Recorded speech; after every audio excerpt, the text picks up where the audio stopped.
Yeah. Okay, so it's a pleasure to introduce Jan Popovici, who will speak about positivity cones in Bidegree n-1, n-1. Well, thank you very much for the invitation. It's a pleasure being here again and taking part in this conference.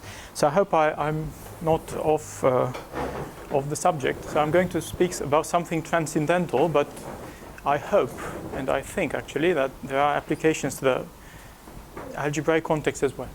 So actually I'm going to speak about the work I did by myself last year and also about another work that I did this year with Luis Ugarte from Zaragoza in Spain. So the context is the following. So let X be a compact complex manifold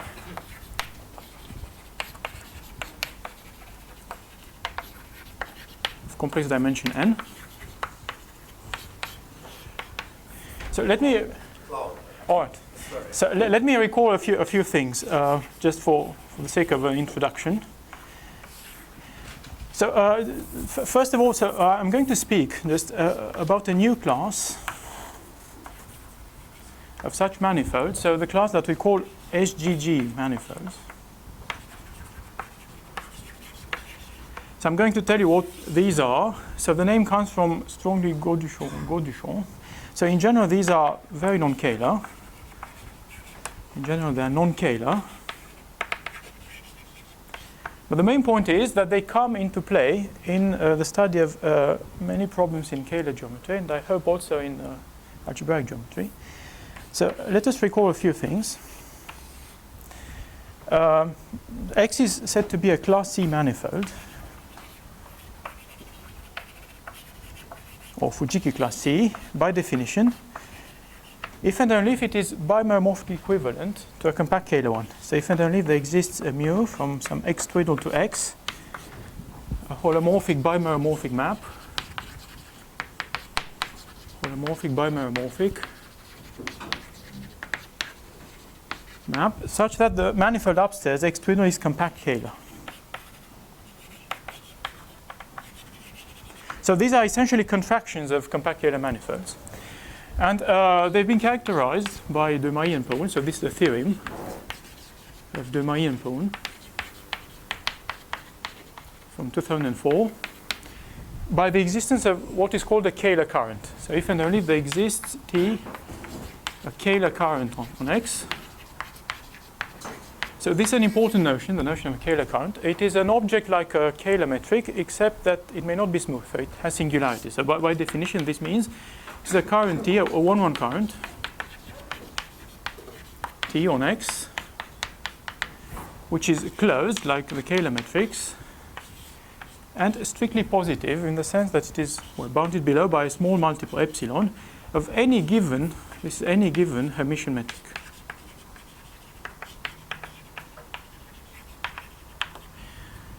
So, and now just to put things in context, let me remind you the algebraic counterpart of this, the notion of a Moisezon manifold. So X is Moisezon. By definition, it means that it is bimeromorphically equivalent to a projective manifold. So there exists mu from some x twiddle to x, holomorphic bimeromorphic.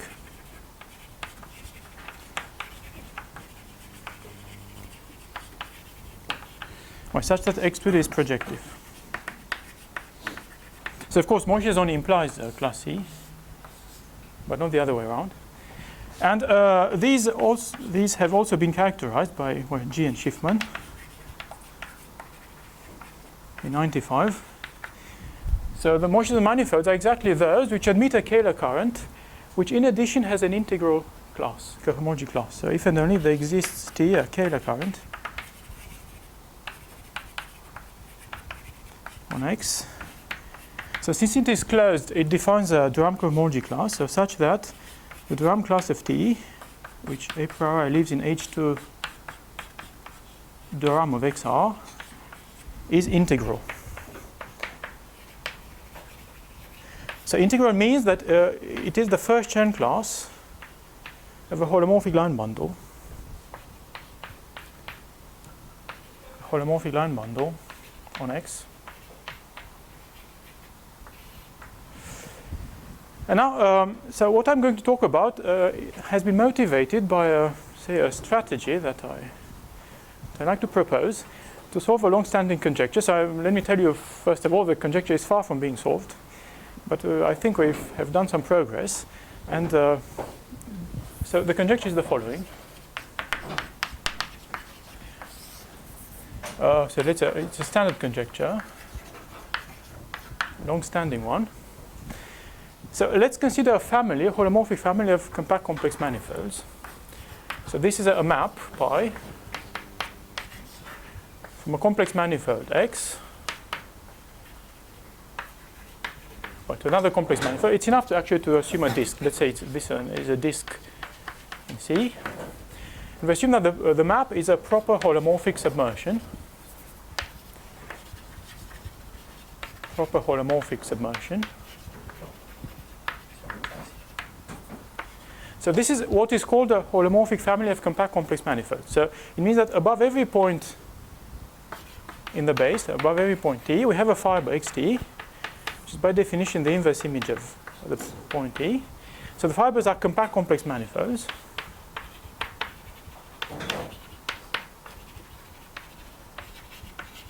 Well, because the map is proper submersion.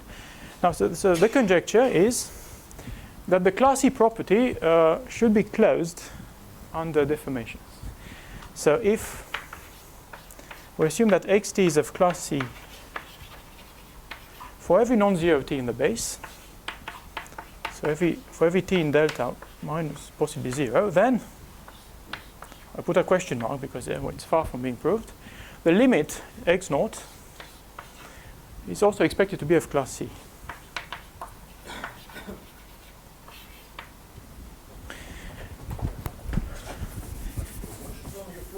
Wait, but that's a different question. So let's put things in context.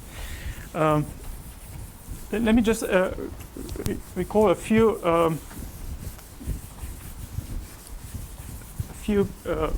results, well, just to clear up the background.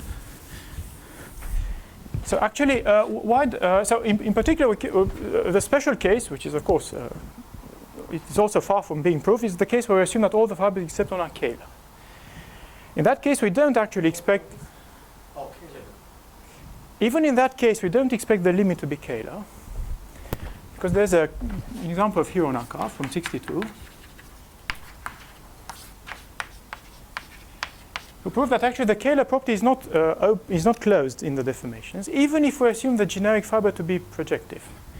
So Hironaka constructed an example of a family of manifolds xt for t in delta. So family such that the generic fiber is even projective. Xt is projective for every non-zero t. So this is much more than scalar, and the limit is not even scalar. Well, his example works if the dimensions of the fibers, if the dimension of the fibers is at least 3. Because in dimension, if the fibers are surfaces, it is enough for just one fiber to be scalar, for all the others to be scalar, because the scalar property for surfaces is topological. But from dimension 3 onwards, well, this was quite surprising at the time. Well, I was not around at the time, but this was quite surprising. And the class C property actually was defined later, and it became the natural candidate. So if the scalar property or the class C property degenerates in the limit, it is expected to degenerate as class C. And now let me remind you another result by Campana, 91. Actually, it's an example. And also Le Brun-Poon from 92. So they looked at the opposite situation. We don't ask whether the property is closed. We ask whether it is open, and actually it isn't. So they constructed an example of a family xt, a family, holomorphic family. So let me tell you immediately, all the fibers in this family are twistor spaces. So for every t, so in particular they have complex dimension 3. So never mind what the twistor space is, in which, so the central fiber is actually moisture zone. such that x0 is more than class C, is Moishe-Zon. So let me remind you, Moishe-Zon is also equivalent to the fact that the algebraic dimension, this is what is called the algebraic dimension, is maximal. So this means that it equals the dimensions of the complex manifold, it is 3. And then in the examples, the nearby fibers are very non-Moishe-Zon. So actually for the nearby fibers, the algebraic dimension crashes to 0 for every t close to 0 by different from 0.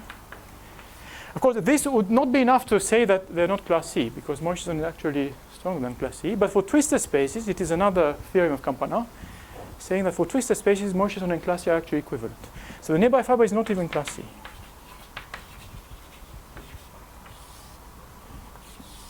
So for every t close to 0, not 0. So this shows that the class C property is not open. So class C is not open. It's not deformation open. However, we expect it to be closed. And there should be at least an intuitive reason for this. So why do we expect this? So this is actually the starting point of what I'm going to talk about. The main thing is to try to find an invariant or an object that tries to explain the behavior of the class C property under deformations. So for the Moishe-Zon case, for example, we have the algebraic dimension. So is there anything similar, or at least remotely similar, that would characterize the class C property in a way similar to the way the algebraic dimension characterizes the Moishe-Zon property? So let me just remind you a few tools. Some of them are well known, others are perhaps less well known by people in algebraic geometry, but they've been around for some time. And then Is the functional algebraic dimension of the Moishe-Zon algebraic dimension, is it upper symmetric? No, in general, no. Actually, it may be under certain assumptions on the fibers, but if we don't make any assumption on the fibers, it isn't. That's the point, actually. So let me mention a few tools. So some of them have been around for some time, others are, say, quite new. So in order to tackle these problems, we need to look at two kinds of objects. So the first kind of objects are cohomological objects. So let's take any compact complex manifold of dimension n. So I'm looking especially at two kinds of cohomologies, which have been around for some time, but they're not very much used. The following two things. So for every P and Q, from 0, 1 up to the dimension n, on the one hand, we consider what is called the Bot-Chern cohomology, which is this is well known. So this is Bot-Chern cohomology group. So by definition, we take forms which are type PQ, of course, which are D-closed, in other words, which are both del closed and d-bar closed, and quotient out by those which are dd-bar exact, by the image of dd-bar.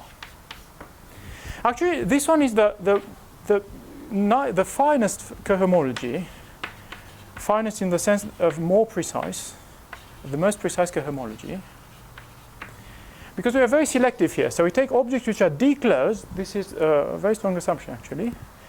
And we quotient out by those which are dd-bar exact. This is the strongest exactness property, so quite selective. And at the opposite end of the spectrum, there is the so-called Epley cohomology. So A-E double P-L-I, Epley, which has been around since the 60s, but I don't know why it hasn't been very much in use. So this one, by definition, it's quite the opposite to the Bot-Chern one, where the least selective as possible. So we take objects which are only dd-bar closed. This one is much weaker than this one, and we quotient out by a larger class, larger than this one, by those which are in the image of del plus image of d-bar. So this exactness property is much weaker than dd-bar exactness. So this cohomology is in a certain sense the coarsest cohomology.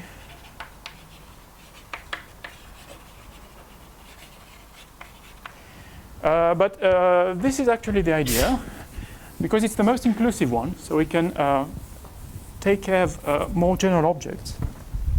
But actually it turns out that if we know all the Eppler cohomology groups, that is the weakest ones a priori, we also know all the Bochern cohomology groups.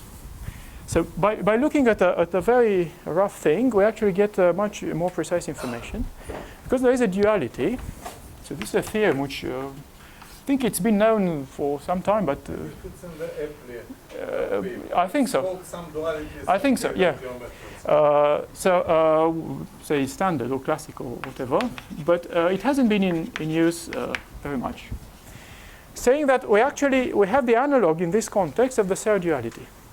So the Bochern cohomology is dual to the Eppler cohomology of complementary Bidegree. So for every P and Q, the pairing between HPQ Bochern and Hn minus P n minus Q Eppler. So this is a pairing, it goes into C. It is defined in the same way as the Serre duality. So if we pair any Bochern class alpha with any Eppler class beta of complementary Bidegree, we simply map it to the integral of the product, alpha with beta. So of course this, first of all, it makes sense because alpha is of type PQ, beta is of complementary type, so product is of type NN, so we can integrate it. So the theorem says that this one is a well-defined, non-degenerate duality, so genuine duality. The non-degeneracy is the main point. And of course it is canonical. It depends only on the complex structure. There is no metric involved. Canonically associated with the complex structure. Now, why is it well defined? This is very easy to see. It's essentially by Stokes. So if we change we have to show that it is independent of the choice of representative in each class. So if we change the representative alpha in its class, we have to add something that's DD bar exact, because Bochern is modulo DD bar. But this DD bar thing, by Stokes, so if we add IDD bar here, by Stokes, when it goes to beta, it becomes 0. Because beta is pluriclosed by definition, because it defines an Eppler class. In the same way, if we change the representative beta, we have to add something del of V plus D bar of W. But again, by Stokes, when del and D bar go onto alpha, they are 0. Because alpha defines a Bochern class, so it is del and D bar exact. So this is obvious, it's well defined. Now, to show non-degeneracy, this is perhaps more involved. But there's a quick proof using the harmonic theory. I'm not going to talk about this today, but actually, if we fix a metric, we can define elliptic operators which are of order 4, not as the usual Laplacians which are of order 2, for which we can get the usual Hodge isomorphism. So we can do Hodge theory using harmonic forms, using an elliptic operator which is called the Bochern Laplacian and another elliptic operator which is called the Eppler Laplacian. And once we've set up these two operators, actually it's quite easy to show non-degeneracy. Right, and now the main object, so this is on the cohomological side. Now on the metric side, so metric objects. So the main object I'm going to talk about today is actually an object which has been around for 20 years or so, but I'm going to reinterpret it in terms of a new one, which is quite recent. So the one that's been around is the so-called pseudo-effective cone, the Ceph cone of X. So I think in this form it was introduced by de Mailly in 92 in this transcendental context. So it is denoted by E of X. By definition, it is the set of Bochern classes of closed positive 1-1 current. So, well, I forgot to say that both cohomologies here can be computed using either smooth forms or currents. We get the same cohomology. So we can afford here to take Bochern classes of currents T, so that T is a closed positive 1-1 current. So 1-1 current on X, which is closed and positive. So this is a subset of H11 Bochern of XR.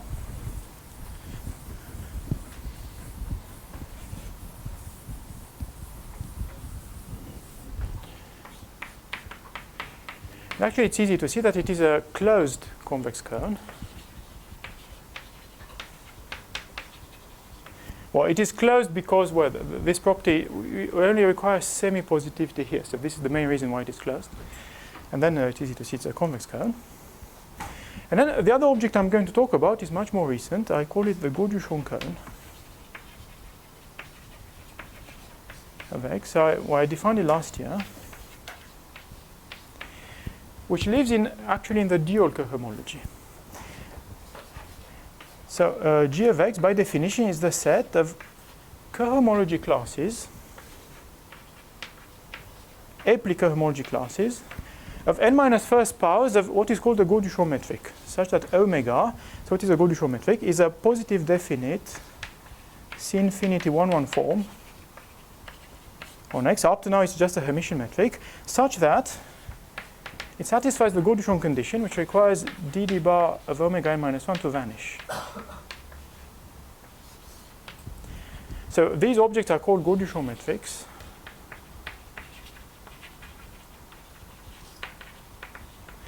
And their main virtue is that they always exist. Unlike Kähler metrics, which do not exist in general, so this is always exist. So they were introduced by Gauduchon in 1976. So if we take the set of all aptly cohomology classes so they do define aptly cohomology classes because of this condition that they satisfy. So this is a subset in H n-1, n-1 aptly. And actually it can be shown, which is not very hard, that this one is a closed, it's an open convex cone. Open convex cone. So I'm not going to show it here, but it's quite easy. So it is open mainly because it is defined by strict positivity condition, which under small perturbations it remains strictly positive. And why is it a cone? Why is it convex? If we take two such objects, or their classes, if we take a convex combination, why is it still there? Because so these are positive objects of Bidegree n-1 and -1. So the sum is, of course, positive. Bidegree n-1 and -1. And now there's a very simple but extremely useful observation in linear algebra that every smooth positive definite n-1, n-1 form admits a root. There's a unique 1-1 form. So there exists a unique omega, positive definite C infinity 1-1 form, such that its n minus first power is the given positive definite n-1, n-1 form. So this only works in Bidegree n-1, n-1. It is a pointwise thing, so it's purely linear algebra. But so in particular, it shows that this one is a vector cone, convex cone. And now, why bother about introducing a new cone? The reason is that, and this is actually the intuitive idea of what I'm going to talk about, is that in Bidegree n-1, n-1, we have more flexibility than in Bidegree 1-1. So the idea is to study objects in Bidegree n-1, n-1, and then to retrieve information on Bidegree 1-1, which is actually the main point of interest. And actually, it turns out that there is something which I like to call Lamari's positivity criterion,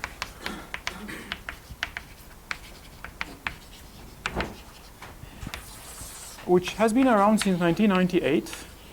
I was actually unaware of it until 6 months ago. He didn't formulate it in terms of the Gauduchon cone because it didn't exist at the time, but actually it can be translated by saying that these two cones are actually dual to each other under the duality between the ambient spaces. Of course, we have to take the closure of this one because this one is closed and this one is open. So we can translate it by saying that the pseudo-effective cone, which lives in H11 Bochern, is the dual of the closure of the Gauduchon cone, which lives in H n-1, n-1 aptly, we're under the duality between the ambient spaces. Under the duality between H11 Bochern and Hn-1 n-1 empty. Well, actually the proof is quite easy. It uses a standard technique which is attributed to Sullivan, which uses the duality between currents and smooth forms of complementary Bidegree. So here we look at currents which are only semi-positive, and here we look at smooth forms of complementary Bidegree which are strictly positive. And it's a duality technique due to Sullivan using the Hahn-Banach theorem. And now we're coming to the main point. So what's the connection with the conjecture? So the strategy I propose for tackling the conjecture, although well, it still has some way to go, to say strategy for the conjecture.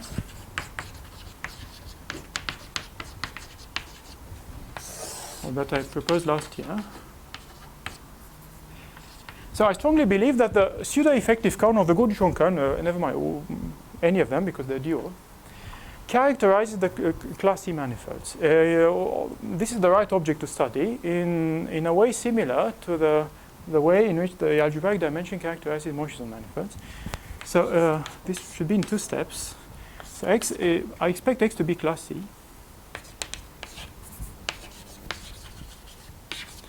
If and only if, of course I put 3 question marks because it's far from proved. If and only if intuitively there are many close positive currents. So let me write like this. There are many T close positive currents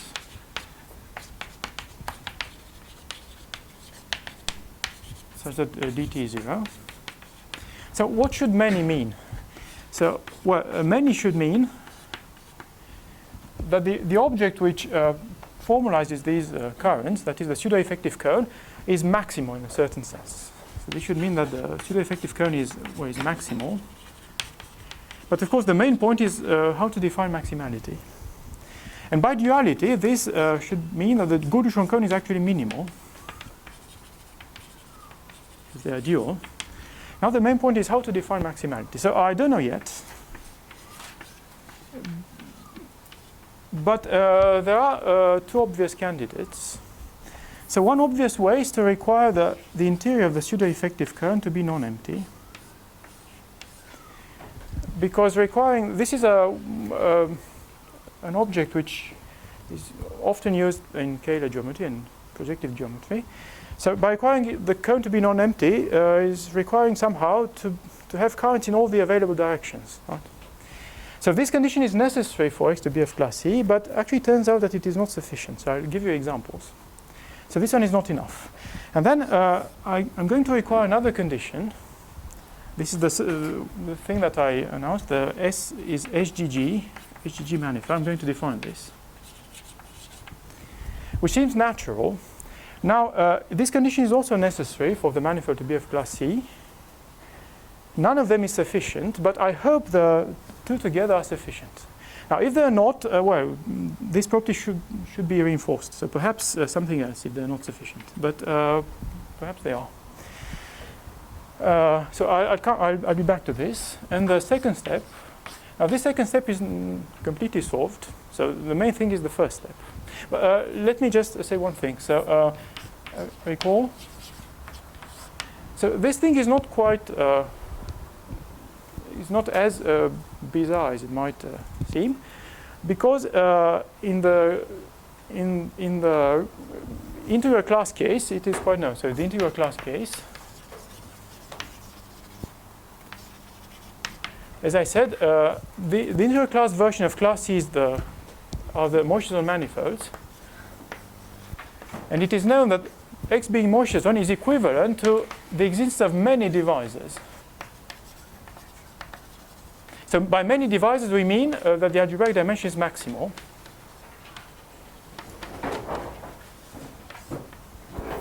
So this would be the transcendental version of it, which is well, quite probable. Now the second step, which is now solved. So if class C means, it's not sure yet, but it's very probable. although the proof is probably hard. If class C means maximality of the pseudo-effective cone, we want to know what happens with these cones, so this one and the Gauduchon cone, under deformations. Because if the generic fiber is assumed to be class C, it means that we assume its Ceph cone to be maximal. So if we can show that it behaves upper semi-continuously under deformations, what is solved is that the Ceph cone actually behaves upper semi-continuous under deformation. So if we take the Ceph cone of a fiber, this one contains the limit as t goes to 0 of the Ceph cones of the nearby fibers. So this is upper semi-continuity.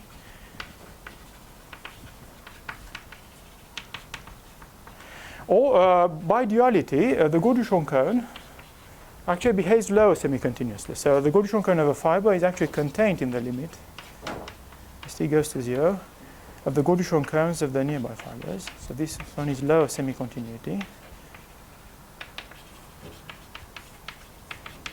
So these limits can be defined in a very efficient way. So if I have time, I'll tell you what limit means. So so the motivation for today's talk is to actually define these HGG manifolds, which may be sufficient when combined with this condition to ensure class C. And if they are not, they are probably, I hope they are. They seem inevitable, even if this condition is not necessary. So I'm going to talk about this class. But first of all, let me explain why the first condition, which is more natural, requiring the interior of the Ceph cone to be non-empty, is not sufficient to ensure class C. So let me give you a few examples. So observation, which is quite simple, but it's a key observation from this year, that the interior of the Ceph cone being non-empty does not imply that X is class. Say proof. I'm going to say actually more things than just the proof. Take advantage of this to give a few examples. So let's consider this perhaps presentation non-standard, but what we can call the big cone. So the cone of classes, so you've seen classy manifolds are characterized by the existence of Kähler currents. So let's take the cone, what is called the big cone, the cone of classes of Kähler currents. So Borcherian classes, T, where T is a Kähler current. So we call a Kähler current is much more than a positive current because it is required to be strictly positive. Now this one is clearly contained in the interior of the Ceph cone.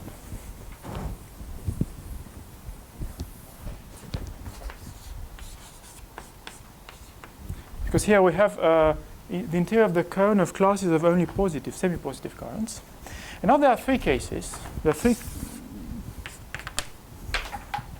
which give rise to three classes of manifolds. So the first one is actually these two cones are equal whenever the smaller one is non-empty. But it may happen for the smaller one to be empty and the larger one to be non-empty. So the first case is the case where the cones are equal and non-empty. And this characterizes classy manifolds. So this is actually equivalent to X being classy.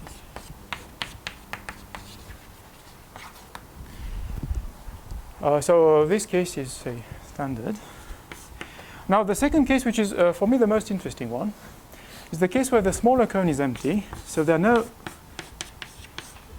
no Kähler currents. So the manifold is not classy, but the larger one is non-empty.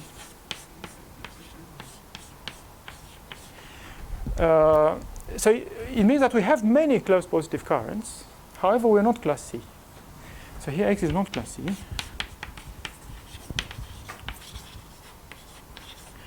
And I think this is the largest class among the three I'm going to mention, and probably the most, or from certain points of view, probably the most interesting one. And the third case is where the case where the two cones are equal but empty.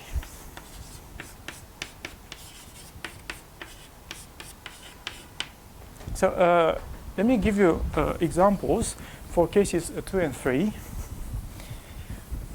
So in particular, in case 2, we're not class C, and however, the interior of the Ceph cone is non-empty. Examples. Actually, these examples have been in the literature, but not in this context. So it's a reinterpretation of some existing examples. So for the third case, the example is the following. So for every k, which is at least 2, we consider xk to be the connected sum of k copies of S3 cross S3. And actually, it's a fundamental problem which, to my knowledge, is still open. Whether for k equals 1, there exists a complex structure whose canonical boundary is trivial on S3 cross S3. So the existence of a Calabi-Yau complex structure on S3 cross S3 is still open. But what Friedman in 92, I think, proved, and then Tian and Lu in 97, is that if we take at least 2 copies of S3 cross S3, we can find a Calabi-Yau complex structure on this. So this one has a Calabi-Yau complex structure. Let's call it JK. So by Calabi-Yau, we mean that the canonical boundary is trivial. Actually, I think Friedman proved it for k larger than 80 something, and Tian and Lu lowered it to 2.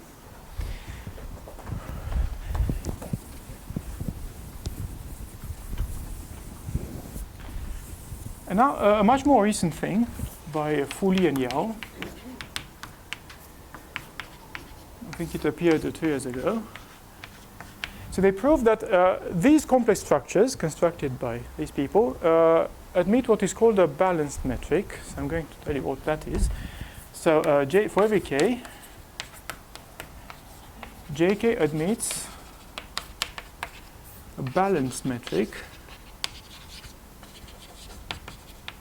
So this by definition means a metric omega such that its n minus first power is closed.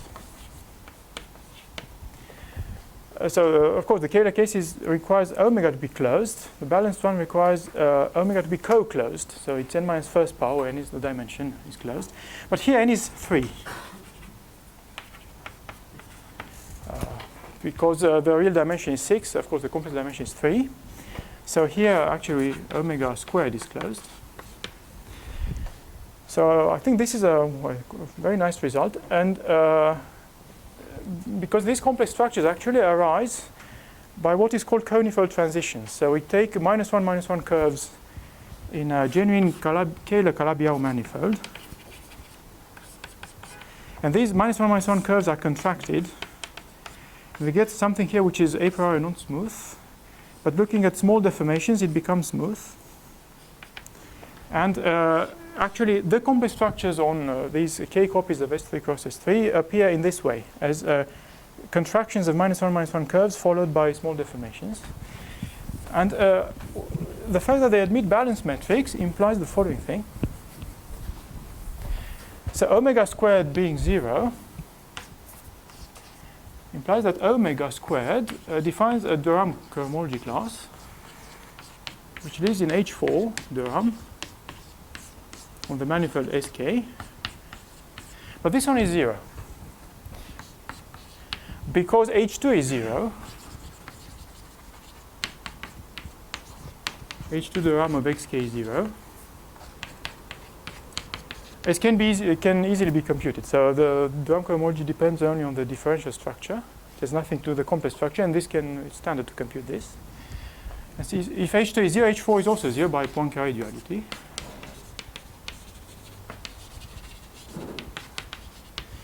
So this shows that the balanced metric is actually exact, right? Because its class is 0. So this may appear surprising because in the Kähler case it never happens. A Kähler metric on a compact manifold is never exact because of Stokes' theorem. But for balanced metrics it may happen for it to be exact, which might be surprising. So in particular it is del plus d bar exact. But on the other hand, it defines an element in the Gauss-Duchamp current because it's even stronger than Gauss-Duchamp. So if we take its Eppler class, the Eppler class is 0 on the one hand, because it is exact. But on the other hand, it belongs to the Gauss-Duchamp kern of xk. So it means that the Gauss-Duchamp kern contains 0. But if it contains 0, it's the whole space, right? So recall the Gauss-Duchamp kern lives in Hn-1, which is 2 here, H2 to Eppler. And it is an open convex cone. So if it contains 0, it contains the whole neighborhood because it's open. And since it's a cone, if it contains an element, it contains the whole wraith of that element. So if it contains 0, it's actually the whole space. So it actually degenerates. The Gauss-Duchamp cone degenerates from above. So the Gauss-Duchamp cone can never degenerate from below in the sense that it is always non-empty because Gauss-Duchamp metrics always exist. But surprisingly, it can degenerate from above. It can be the whole space. This is not clear, actually. Well, if it's 0, it doesn't say anything, of course. Of course, it's not impossible. It's not clear what the dimension of this is. It's not easy to calculate, actually. So if the dimension of this space is 0, it's not surprising that the Gauss-Duchamp cone is the whole space, of course. But I don't know what the dimension is, but it may be non-zero. Sorry? Sorry?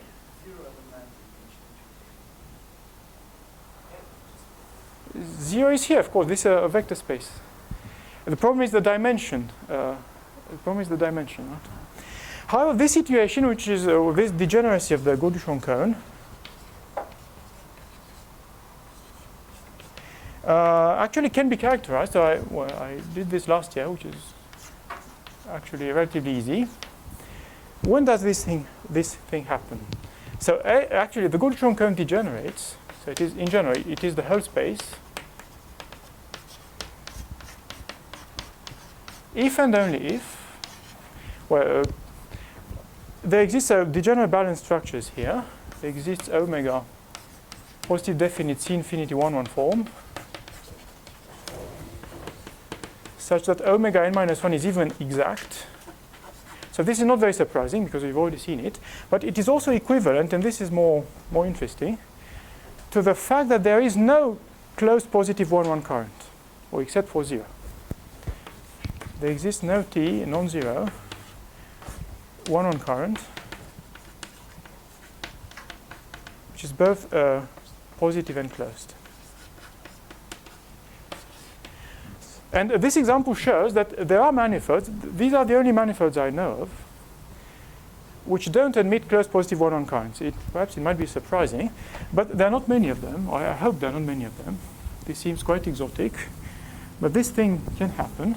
So in particular, in this case, we're in the third case that I mentioned. So here, of course, the big cone is the coincides with the interior of the Ceph cone, and they're both 0. Because the Gauss-Duchamp cone is the whole space, so the dual is actually 0. So this is an example for case 3. And now let me give you an example for case 2. So an example where the big cone is non-empty, but the interior of the Ceph cone is the other way around. The big cone is empty, and the interior of the Ceph cone is non-empty. Actually, it comes from an observation. Well, an easy observation, but a key observation. So the first question is, can this phenomenon of non-existence of currents happen in dimension 2? And actually, the answer is no. All surfaces admit closed positive currents, fortunately. So if X is dimension 2, if the complex dimension of X is 2, then there always exist closed positive currents. There exists T non-zero 1 current, which is closed and positive. Actually, this is an immediate consequence of this theorem here. Because if a current didn't exist, there would be a degenerate balance structure. But in dimension 2, n is 2, of course. So n-1 is 1. So this would be actually a Kähler metric. But the Kähler metric is never exact because of Stokes' theorem. So on surfaces, we always have currents. And the second observation is a way of producing examples, is here, where the interior of the Ceph cone is non-empty, but the big cone is empty. So the observation is the following: it is that if the dimension of the H11 Botchenkov homology group is 1, and if there exist currents, but in most cases they exist. So if there exists T close positive 1-1 current, non-zero, 1-1 current such that T is positive and closed, then actually the interior of the Ceph cone is non-empty.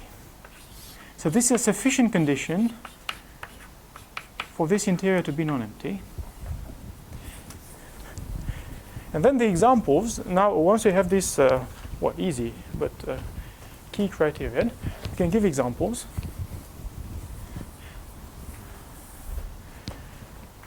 So the examples I was aware of until yesterday are those from a recent work by Angela Bluski and Tomasini.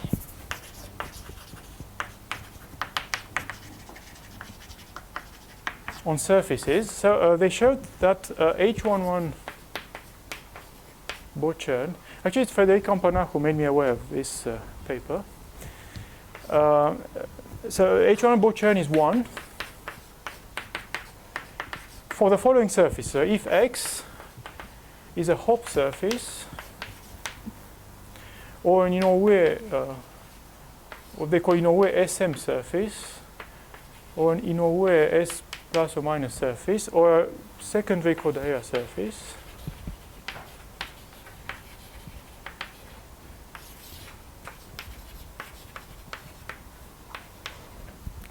and actually Misha Verbitsky made me aware yesterday that this still happens in high dimensions for any Hopf manifold, actually, of any dimension. So if X is a Hopf manifold of any dimension,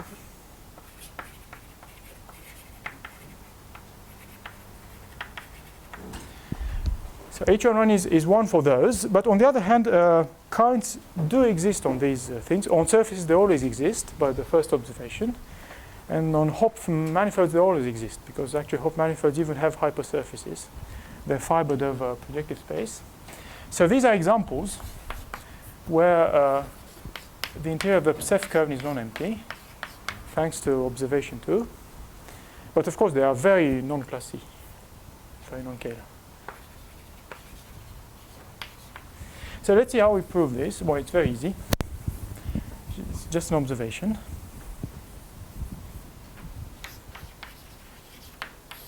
So for one, I've already said. So if there were no current, then there would be a balanced, degenerate balanced structure. There would be omega, such that positive definite C infinity 1-1 form, such that omega n-1, but n is 1 here, n is 2 here, so n-1 is 1, so that omega would be D exact. But that's impossible. No? A Kähler metric is never D exact on a compact manifold. We're on surfaces here. Now, this is the proof of 2.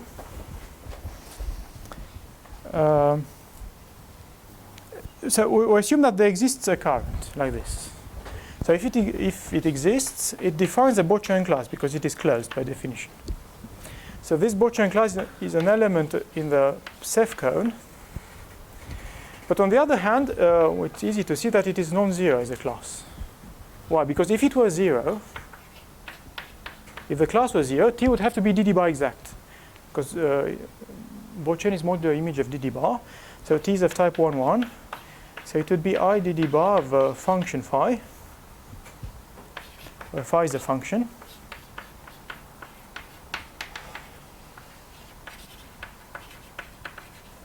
But T is also a positive current. right? And now, so this function would have to be plurisubharmonic, PSH, globally on X. But since X is compact, such objects don't exist unless they're constant. So compactness of X, the compactness of X implies that X is phi is constant, and therefore T would have to be 0, contradicting the assumption that we could find a non-zero T. So it's very easy. So by compactness of X, phi would have to be constant. Therefore T would have to be 0, which is a contradiction. So the class of such a current is necessarily non-zero. So we have an element in the Borchardt in the Ceph cone, but this one lives in the Borchardt space H11. And this one has been assumed to be of dimension 1. Now it's clear that its interior is non-empty because we have a cone. It contains a non-zero element, so it contains the whole ray, so the half line. But the whole space is a line. So the half line is of non-zero interior, of course, in non-empty interior in the line. So the interior is non-empty. So this serves just as a motivation for what I'm going to say now. The non-emptiness of the Ceph cone is not sufficient to characterize class C manifolds. So we need to reinforce it. And this is how I propose to reinforce it. Say, let's go back to the maximality issue. Put it in inverted commas, maximality of the Ceph cone. But we've seen that by duality, this should be the same thing as minimality of the Gauss-Duchamp cone. So how can we define this? We start from the following observation. Let's consider the following map. From H n-1 n-1 apli of XC, we take the following map, let's call it T. It is essentially the map given by the operator del in cohomology. So we get to H n-1 Dolbeau d bar of XC in the following way. So if we take an element here, an apli class, so by definition, the representatives are pluriclosed because they define an apli class. So this one means, this condition means that del of omega is d bar closed, right? Because D is anti-commute. So this one is of Bidegree n-1. So omega is n-1 . So we simply map this class to the Dolbeau class of this element, which makes sense. It makes sense because it is d bar closed. So it is a very simple map. It is a canonical in the sense that it depends only on the complex structure, linear map. And actually, it is well defined in the sense that it doesn't depend on the choice of representatives. Because, for example, if we choose two representatives in the same class, omega 1 and omega 2, so since they define the same class, the difference is del of something plus d bar of something, right? Because the apli cohomology is modular image of del plus image of d bar. And then if we take the del things, del of this minus del of the other one, we get del goes, it's d bar of something, so it's in the image of d bar. So in particular also in the image of d bar. So if we take two representatives of the same class here, we get the same class here, so the map is well defined. So it's a very simple map, canonically well defined. And now the observation is that the kernel of this map is quite nice. So let's consider now a class in the Gauss-Duchamp cone. So omega n-1, an element in the Gauss-Duchamp cone, the Gauss-Duchamp class. So in particular it is here. So when does it belong to the kernel? This class is in the kernel of T if and only if, well, del of omega n-1 by definition defines the zero Dolbeau class here, so if and only if it is d bar exact. But this is exactly what I call the strongly Gauss-Duchamp condition. that I used to define the Stone-Goldschon matrix in 2009. So this one means by definition actually that omega is what I like to call an SG matrix, strongly Goldschon metric.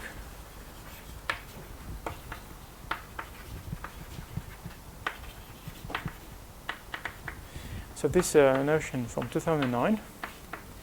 So this shows actually that the SG condition is cohomological in the sense that if in a given class either all the Goldschon metrics are strongly Goldschon or none of them is. So the SG property is a property of the class actually.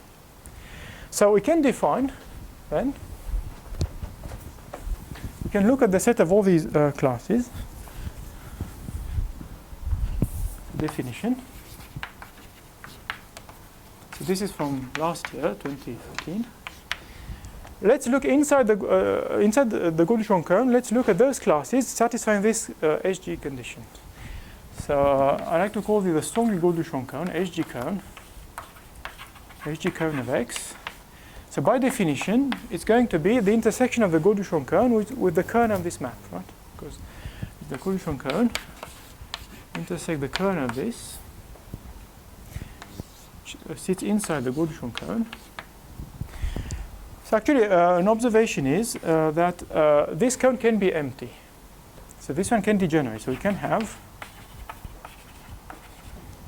the SG kern can be empty because SG metrics may not exist. So I say that a manifold is a strongly Goldschon manifold if it admits such a metric.